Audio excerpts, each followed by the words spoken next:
This'll shake the nation. Things will move much faster. It'll mean elation. It's the best thing. It'll cut inflation. The United Kingdom's Good morning, everyone. over. Welcome back to the Unglued Brit in not so sunny Moscow Oblast. However, we're not going to let the lack of sunlight hours deter us from being productive. So what have I been thinking about, you may be asking? Well, I've been thinking a lot since some of the questions, especially the first question of the last Q&A, and the question being, can Britain come back from where it is today to something better? And I said that there's only one way forward, but I wasn't too clear, as I hadn't really thought it through, as to how that way forward could be. Because as we may know in this community, we are most likely going to see the collapse of many Western nations, perhaps not all of them, but many Western nations, under their recession-averse financial systems. I mean, we only have to look at the M2 global money supply to see it's continuously hitting all-time highs. What is M2? Of course, that is global liquidity, and what it's demonstrating at the moment is that we are just printing more and more and more money, which is going to lead to higher and higher inflation, and eventually this must end in a hyper-inflationary cycle, similar to Weimar Germany, if you're familiar with that part of history. But the argument I want to put to you today is one that I've been pondering for quite some time now.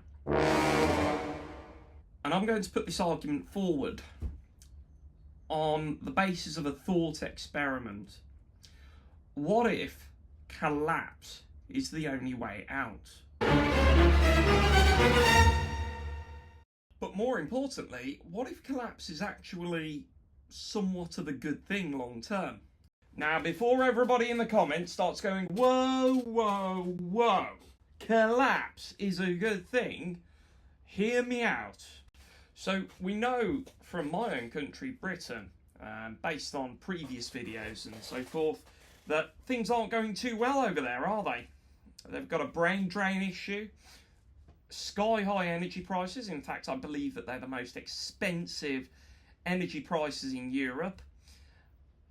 Ideological subversion, an immigration problem.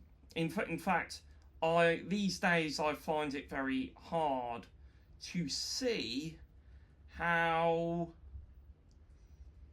they can possibly get out of the situations that they're in. I think at this point in time we can all agree things in Britain seem to have hit rock bottom, and they keep hitting the rockiest of the bottom, the rockiest of the rockiest of the rockiest of the bottom as the years go on.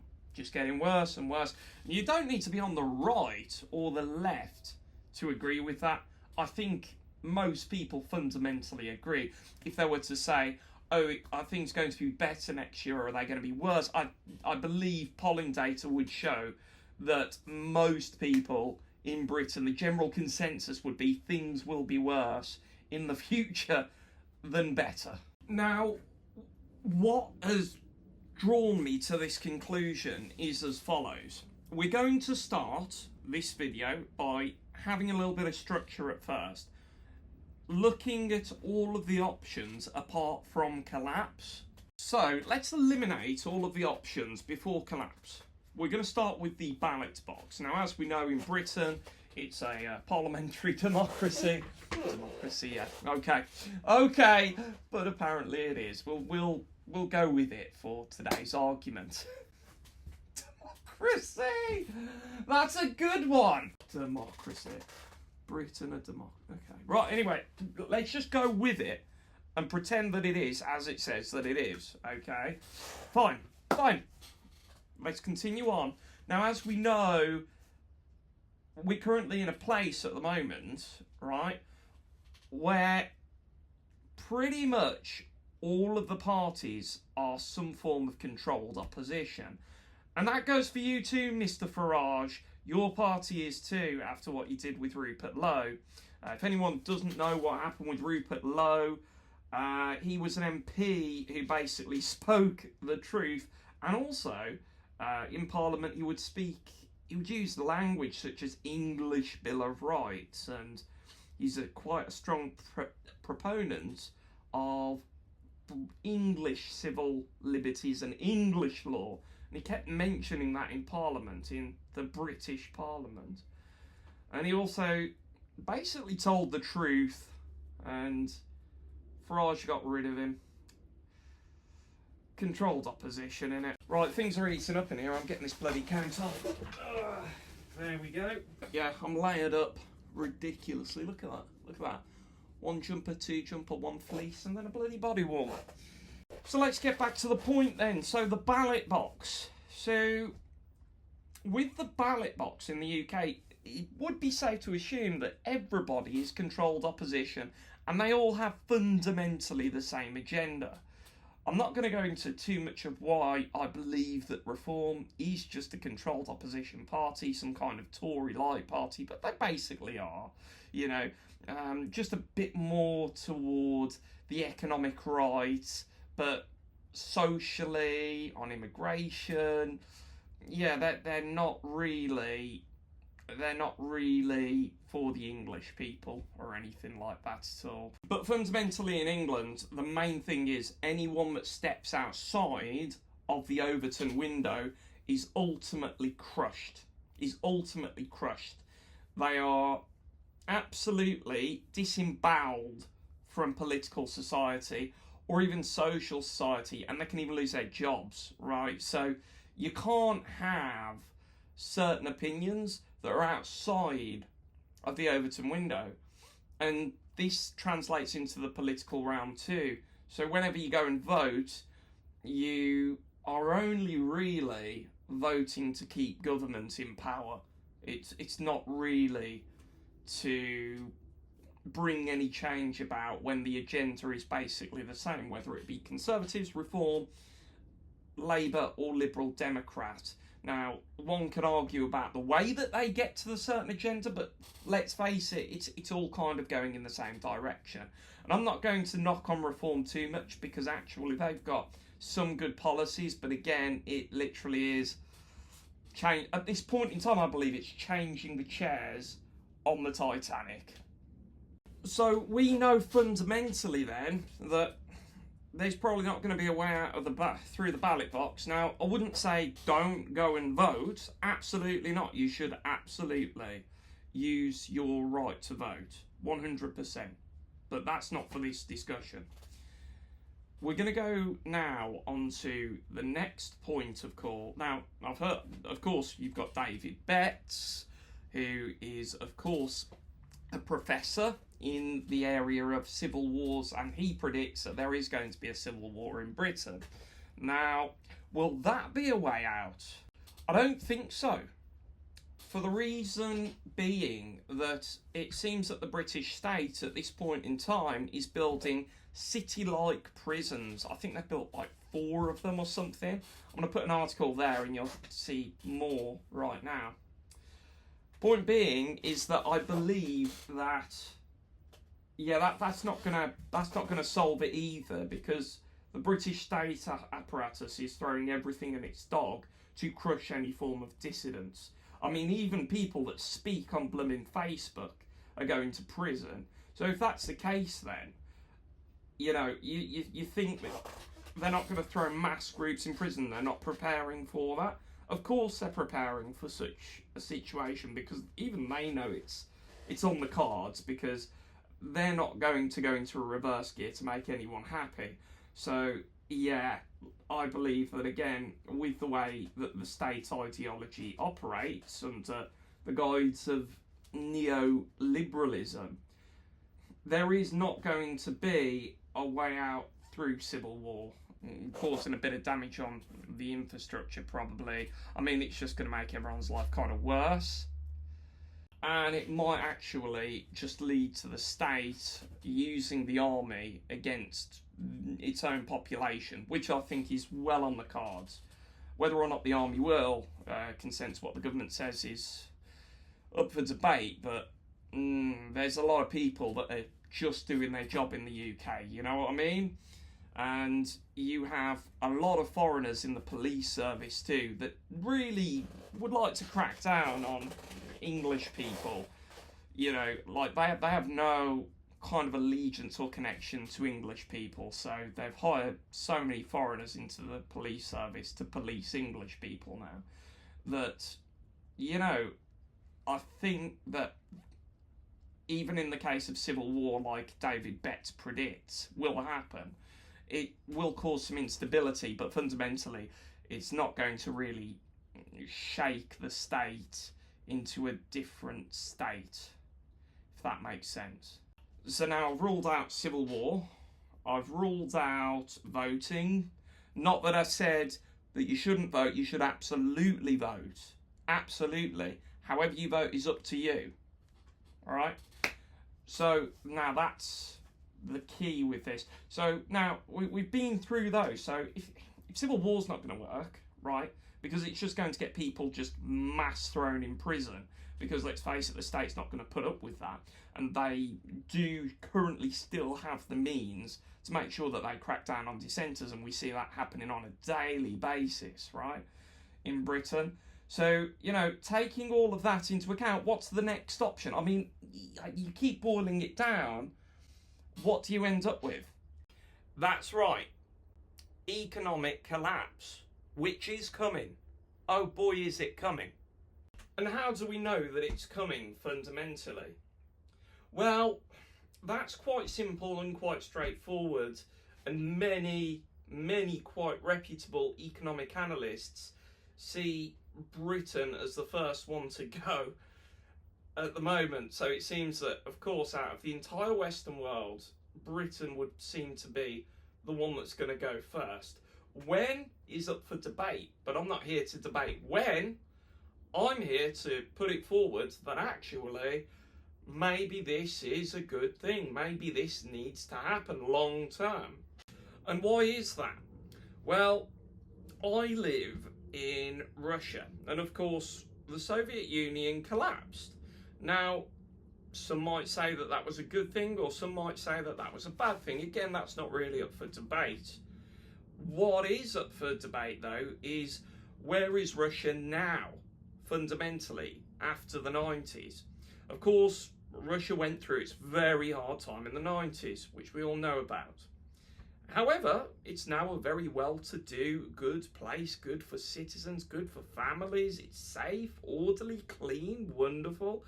Does it have its problems? Yeah, it's no blooming utopia, but I'm sure that if you were to ask many people, I'm pretty sure that the answer would be, yeah, I prefer it now, as opposed to the 90s, which was a lot more anarchical, and there wasn't as much order.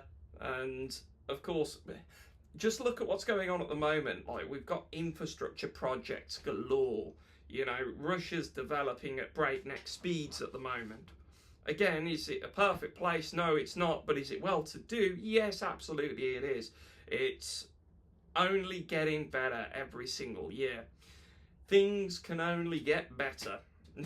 No matter what is thrown at Russia. You can throw a war at Russia and it's still getting better on the ground for people. Russia went back to not being Soviet, but went back to being Russia again, and being Russia for Russians fundamentally, and putting its people first.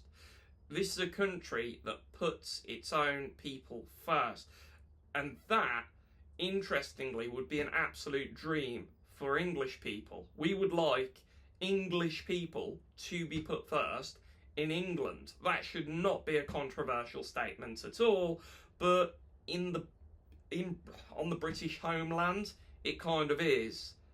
Like, it should be France for the French, Germany for the Germans, England for the English, Russia for the Russians. It should be that the populations of these countries should fundamentally not be made as second-class citizens as they are in England. So back to the idea of collapse, why I believe it's a good thing. Well, let's get straight into it. So firstly, at the moment, the only reason why Britain can operate in the realms that it can operate in is because they haven't had an absolute collapse yet. Okay? Now everyone will say, "Oh, we don't want collapse. We want to just go back to the Thatcherite era or something." Fine, okay? But think about this for a minute, right? Everything up until this moment has basically turned English people into somewhat of an enemy in their own lands, okay? And the thing is, the idea of just GDP go up and import unlimited people from the third world clearly hasn't worked, because Poland's not doing that, and Poland has the highest growing GDP in the whole of Europe. So if they're not doing that, now I don't even like GDP, to be honest. I don't like it as a measure of wealth, but we're just using it for example because the argument being is that that's what needed to be done in order for GDP bar to go up, which is a very, very poor measure of a people's wealth within a nation. So let's get back to the point. Why is it a good thing? We're going to start with point number one. At this present moment in time, the reason many men, fighting age men, are coming over to England at this point in time is because they are being paid for by the British state. The British state is currently paying NGOs to get those people onto the British mainland through these non-governmental organisations that basically facilitate this people trafficking operation that ensures that they manage to get all the way to England, and then once they are in England they are put up in hotels, they are given money, and they live for absolutely nothing. These are not refugees, these are economic migrants. They are there purely for economic purposes. So, collapse, how does this link in? Well, if you have financial collapse, yes, there will be winners and losers. However, the English people will get home again. Why? Because economic migrants will just simply shift off to the next country that they're going to have such a good deal, such as free foods, free internet, free money, free hotels, free accommodation. All that will have to go out the window in the case of economic collapse, because no longer will the British state just be able to have money, the money printer go burr and just give people free money. That will go off the table completely, which will in turn mean that all of them will just shift off to the next nation, because many other nations at that point will offer better deals. Maybe even their own nation at that point will offer a better deal. So the people that have no loyalty to England and the English people will go. The ones that do, though, that actually want to see England do well and want to see England succeed and want to contribute to society may stay. May stay. Not all of them, but some of them certainly will. And they are the people that you actually want in England, the ones that want to contribute and the ones that want to do well by the people of the land. You know, you don't want people that are just going to take advantage. So the leeches, societal leeches, will die. Not die, but they will leave, which means that they're kind of dead to the state. You know, that's the analogy I'm going for. They won't just die. Anyway, point being, the societal leeches will go. They'll go and find another place to leech off if they can. But they'll go because the bloods will have been sucked dry at that point. And they've got no reason to stay there apart from the fact that they're quite simply getting a free deal. I mean, they're being offered a free meal, for crying out loud, every single day, everything for free. They don't need to lift a finger to even consider work. So that will be scrapped overnight with economic collapse. The end of yappery from the British state. Now, we know that alongside the Baltic states, the British state are the biggest chihuahua ever to live, And it is a Chihuahua state. I mean, it's not the bloody British Empire anymore. It's just yap, yap, yap, yap, yap, we don't like Russia. Yap, yap, yap, yap, yap, yap, yap, yap, yap, yap. We can't fill a football field with the army. Yap, yap, yap, yap, yap, yap, yap, yap, yap, yap. And yeah, it's just constant yappery.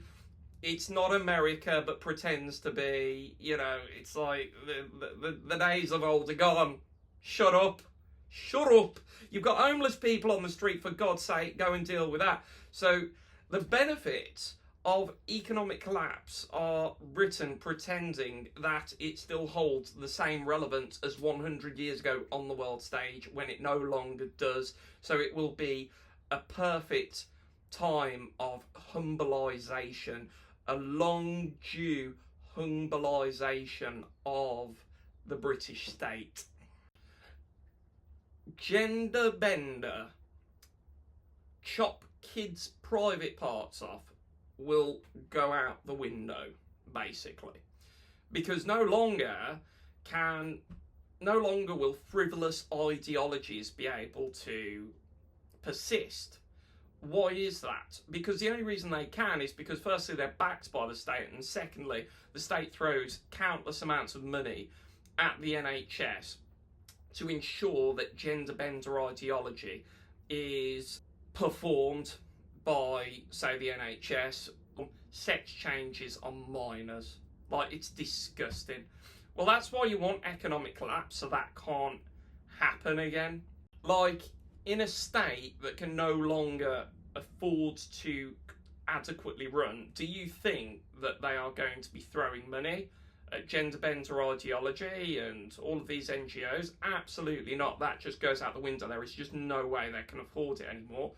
So they have to go to actually dealing with the essentials, which the British people wanted for so long. Just, you know, like some infrastructure, you know, that's kind of essential.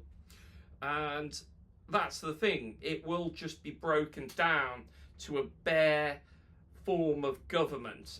The civil service will absolutely be slashed, because no longer will they be able to be paid not the amounts that they were used to, because in that case, in the case of hyperinflation, the pound will be worth dirt anyway.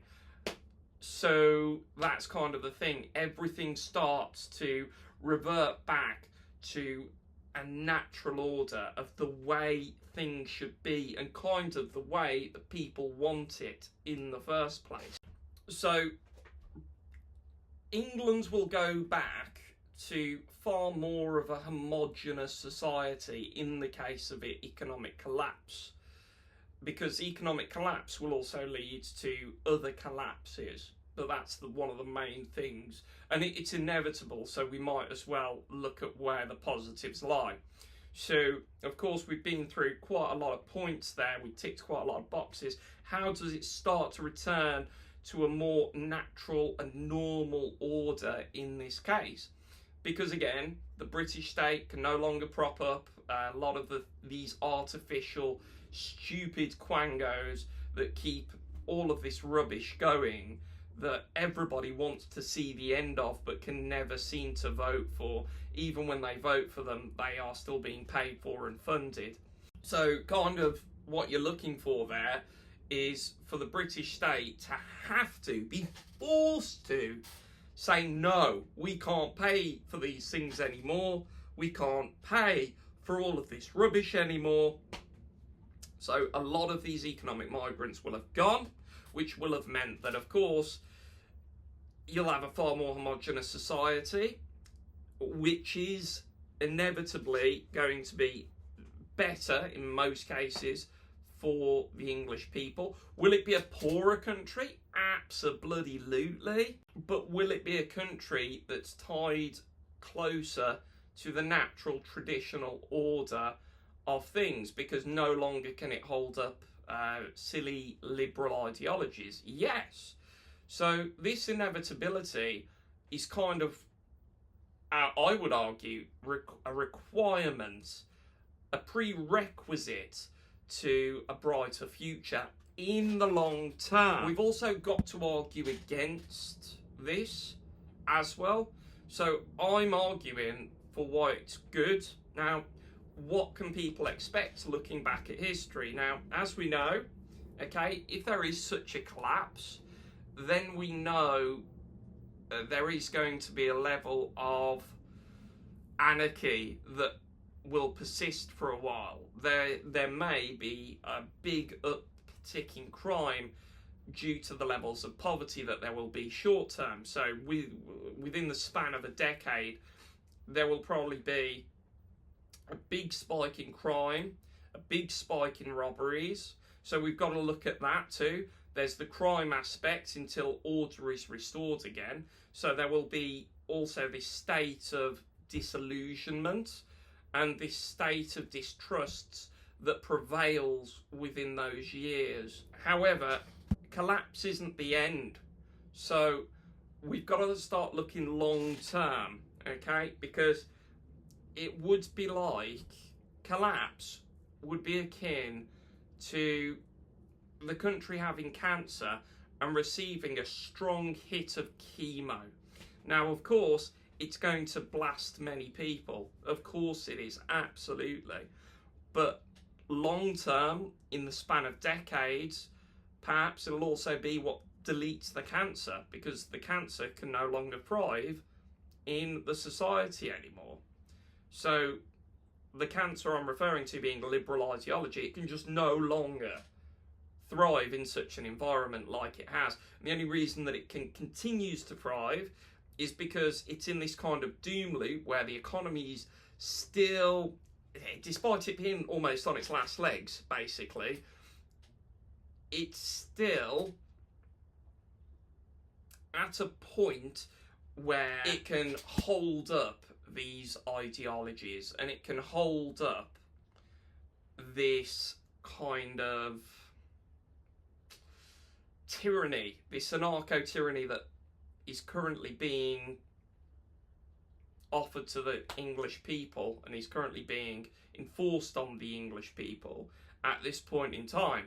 So you end up just in a position where it's kind of like, well, you know, we would like to find other alternatives and other ways of doing things. However, they are non-existent at this point in time. You can't find them.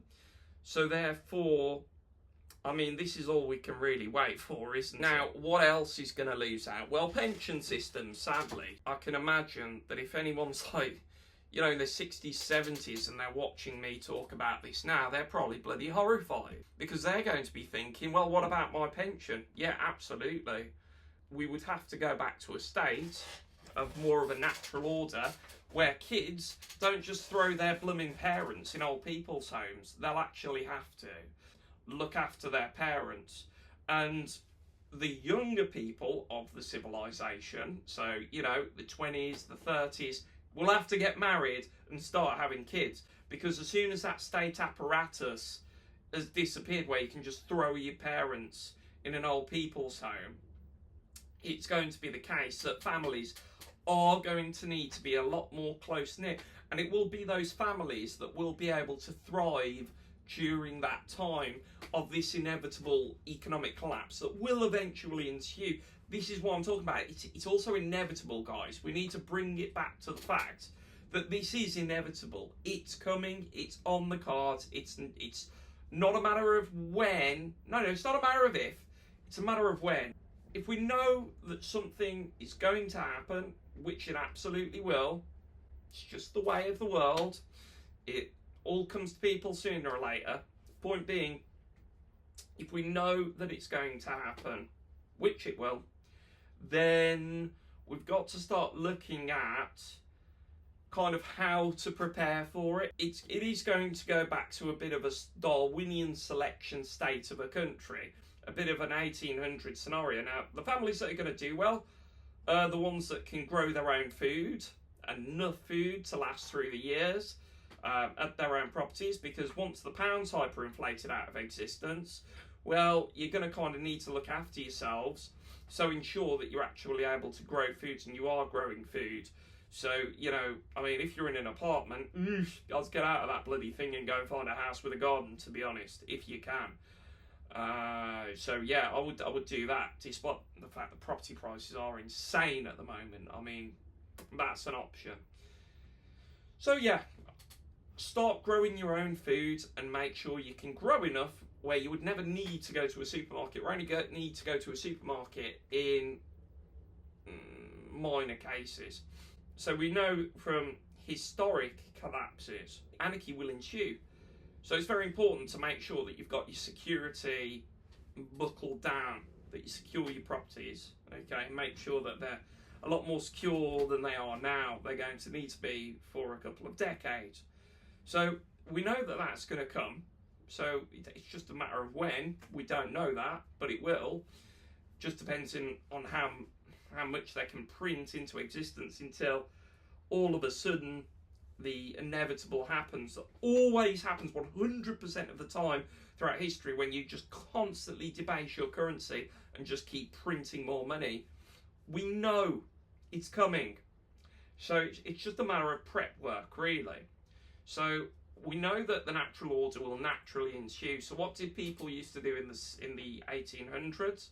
Well, you know, during that time there was also the Industrial Revolution, so the factories also kept people afloat. But you ain't got no factories now because of green idiots who have decided to, of course, destroy the economy and destroy the whole energy infrastructure as it currently goes, and also manufacturing. So, you know, we're looking at maybe going back to the 1800s. So you might want to seriously consider growing food and making sure you know how to grow food, how to cultivate crops. If you can, definitely do it.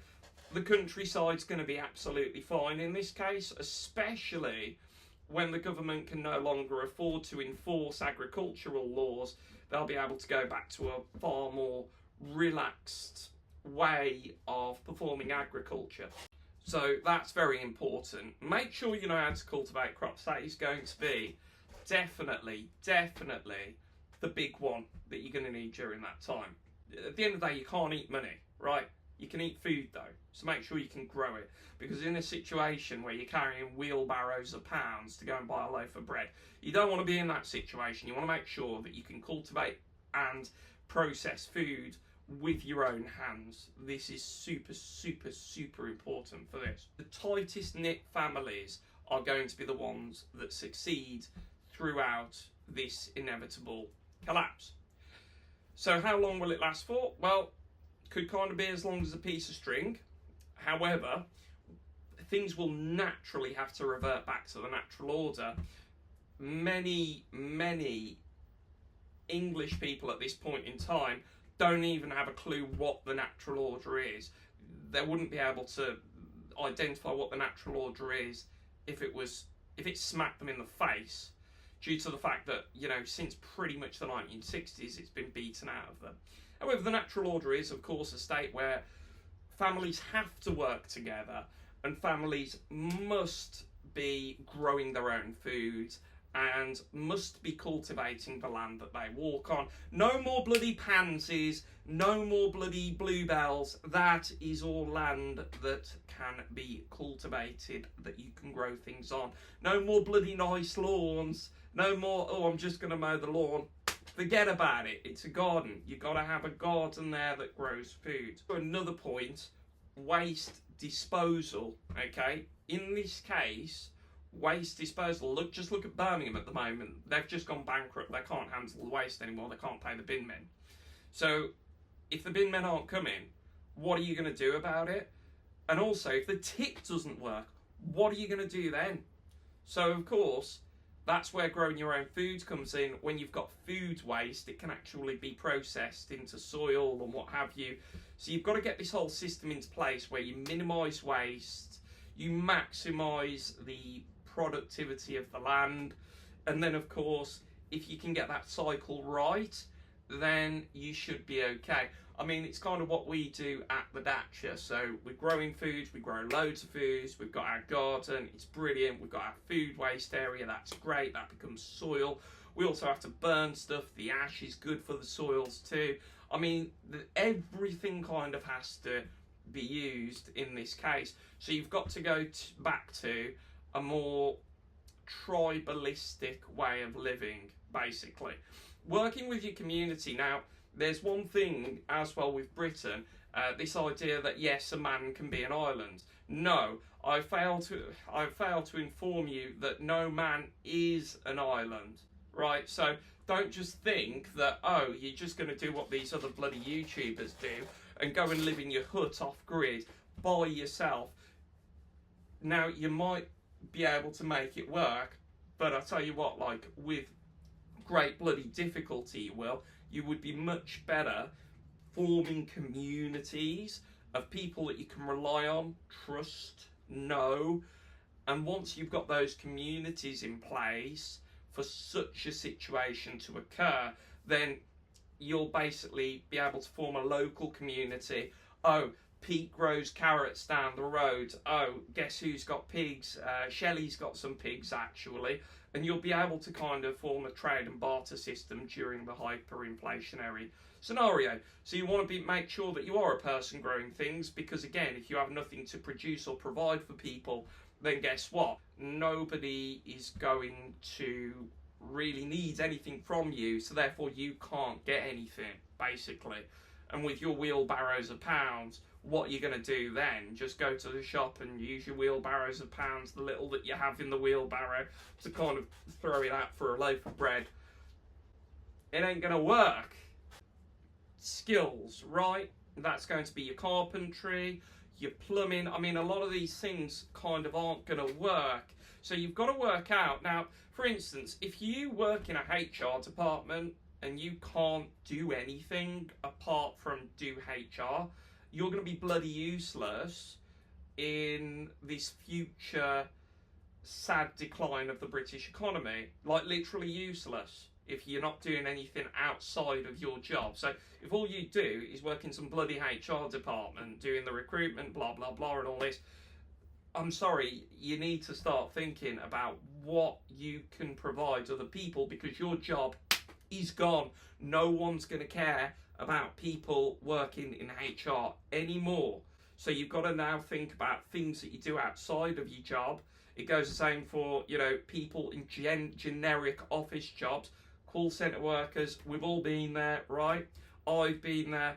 But at the same time, nobody's going to need call centre workers when this all kicks off, right?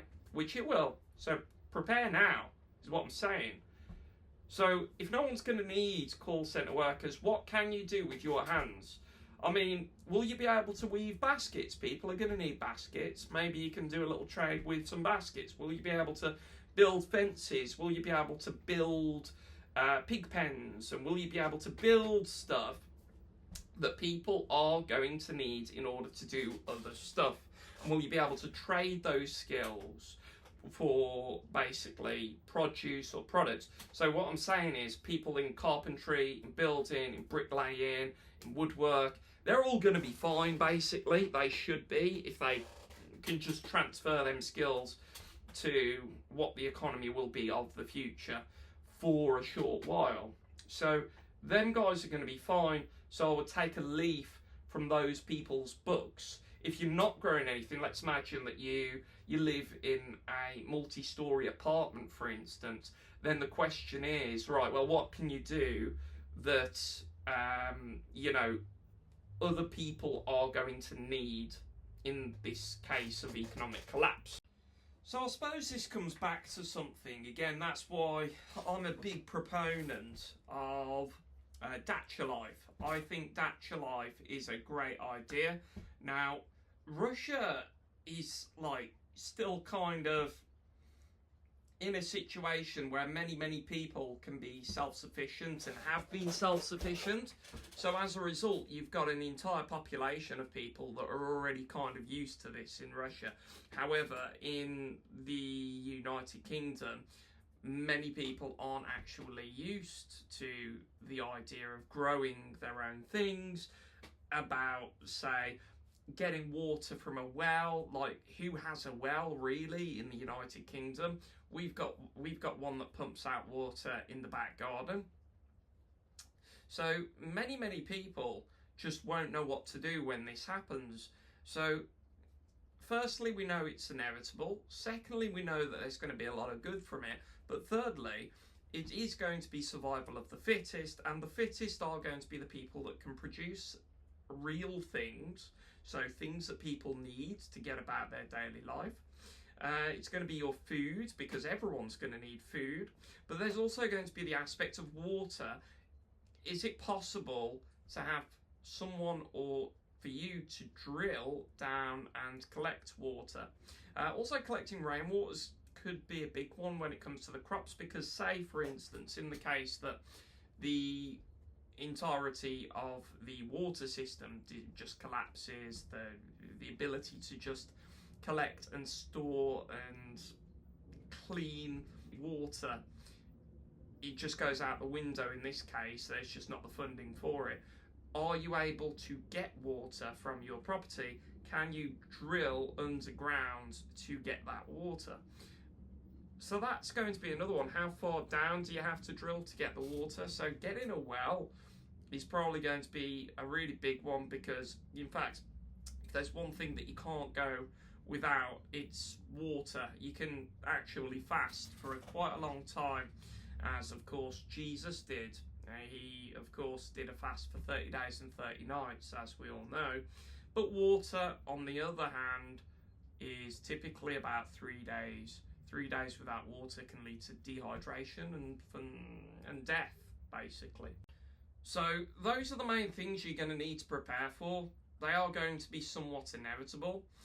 However, we must also remember that these times that we talk about may come with their darkness, but fundamentally, in the long term, they are going to basically reinvigorate and recharge the British people back into a more natural state of affairs, not this artificial fake system that has basically been set up to just leech off people and use them as cash cows throughout their entire lives. So there will be winners and there will be losers. There's also it's also worth considering as well, how is your health at this point in time? Is your health in a good way? And I'm talking about real health, not fake health. So for instance, are you currently really looking after your health, not through pills, but through good diet, through good food? So that's going to be an important question that you've got to answer. How is your health? Because again, maybe the NHS won't be able to be funded like it once was. Maybe that will have to go out the window, and it could be that doctors kind of exist based on an act of philanthropy or on a basis of trade and barter, and maybe they won't be able to attain some of the medicines that they were able to get back before the financial collapse. So there is going to be that. How's your health? Because you're going to, with the way the UK has been set up, it's kind of like, well, despite the fact that it's like you can barely get an appointment with the doctor and get something seen to, sometimes in some cases for a year, are you in a position where you're looking after your health so well that it might not be the case that you're going to need a doctor? Now, God forbid you don't. However, you've also got to consider these things. How are you going to put up with that? Because it might be the case that health service becomes quite limited and goes back to an older system, you know, say for instance, if the doctors just can't get anaesthetic anymore or anything like that, how are you going to deal with that? So that's worth thinking about. You'll have to work on a preventative basis. No more will people just be able to live on McDonald's and bloody KFC and what have you. But again, for the ones that do prepare for what is to come, it's very important to remember there is light at the end of the tunnel. There is going to be this period of darkness, but again, the light at the end of the tunnel, again, is going back to a naturally ordered society.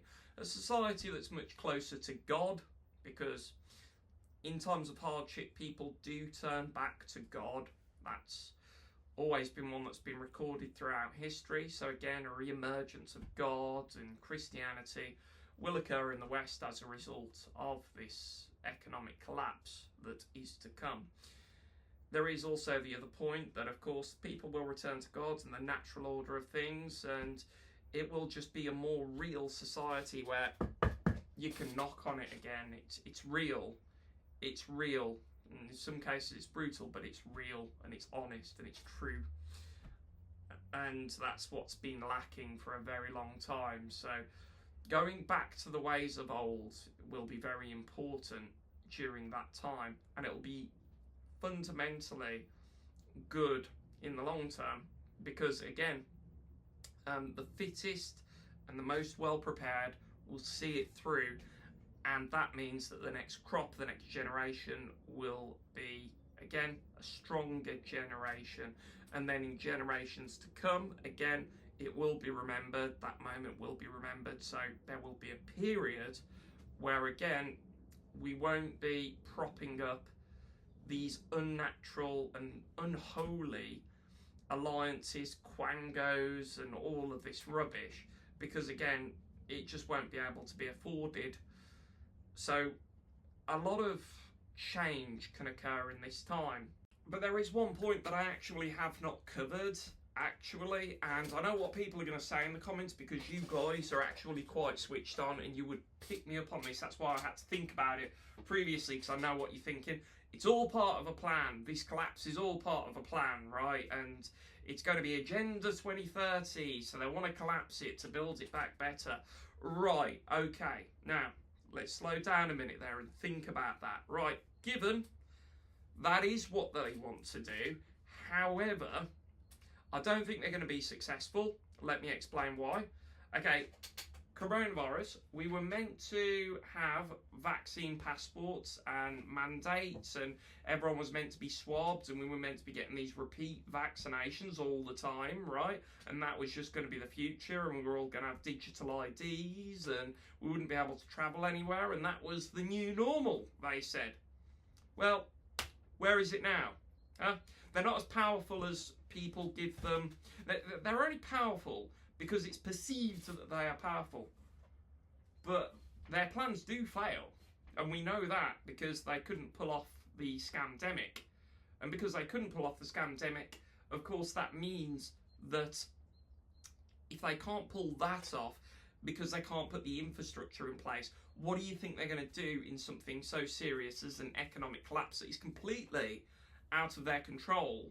Well, of course, they're just not going to be able to afford the infrastructure in that case. So I've got to be honest, I think that their plan to collapse the economy, which is actually a plan of Mr. Klaus Schwab, that is correct, will actually go to one side, because it will be the collapse of the economy that will mean that they can't afford the infrastructure to bring in Agenda 2030. It will just be impossible, and people will revolt against that even if they tried. They won't be able to, though. They just won't be able to. So they might be able to get it to collapse, but they won't be able to do anything like build back better. They won't be able to do any of that.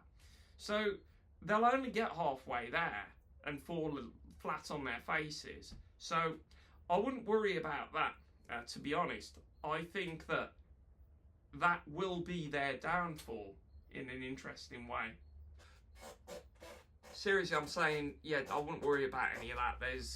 It will be their downfall. If they couldn't pull it off with the scamdemic, they definitely can't pull it off with economic collapse. No, I mean, they can make economic collapse happen, but they ain't going to get much further than that, to be fair. Economic collapse will in fact be the collapse of themselves, and let me explain why. Because, of course, the only reason why they can have the WEF and all of these different organisations at the moment in the seats that they have and the power that they have is because they currently have functioning governments in order to infiltrate, in order to push their agendas through.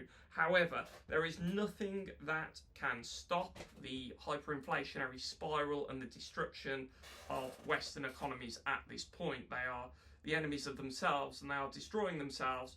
As a result, it is to be expected that it ain't going nowhere. It ain't going anywhere, basically. Once they collapse the economies, there will be governmental institutional collapse, especially for those of which are just frivolous, such as their own. The collapse of the economies will in fact be the collapse of themselves, but they are too ideologically idiotic to understand that. So yeah, it will be their own downfall. You know, imagine people, of course, start growing food and they become self-sufficient, the ones that can. Do you think they are going to put up with some crony from the World Economic Forum coming down to their land and basically saying, oh, you need to cut back on your emissions, this isn't green enough what you're doing? No, they will just literally get rid of him and he won't be coming back to that land again in that case. So yeah, like, I wouldn't worry about that for that reason. So why is it a good thing long term? Because look at Eastern Europe. Now I'm in Russia, that of course had their collapse of the Soviet Union. So coming back to the start of the video's point, everyone's doing quite well around here. Everything's good, it's orderly, it's clean, the law's there, everything works, all's good, you know, with the volatility of course, the 90s. But now, all of that, of course, is over, and it's a country that's currently back in build mode and wants to become amazing, and is an amazing place to live, if I say so myself. So, taking that into account, maybe it's exactly what Britain needs. I don't know, I'm just throwing ideas out there. Maybe I could be wrong. Maybe I'll have upset a few people with the idea of, yeah, this is actually quite a good idea. But again, it's just an argument I've been thinking about. How on earth is Britain ever going to get out of the crap that it's currently in? Like, what other ways are there? I mean, if you know of another way that isn't the status quo, because clearly the status quo does not work, right? Please tell me. But I think that, yeah, sometimes things like this need to happen. Sometimes you've got to go through the rough to ever get the smooth. You've got to go through the darkness to get the light. Sometimes your roots need to be deep into the ground in order to reach the heavens. Maybe. Let me know what you guys think in the comments. I think it's quite a controversial issue. It's quite a controversial thought experiment on my part. But yeah, let me know what you guys think. Take care.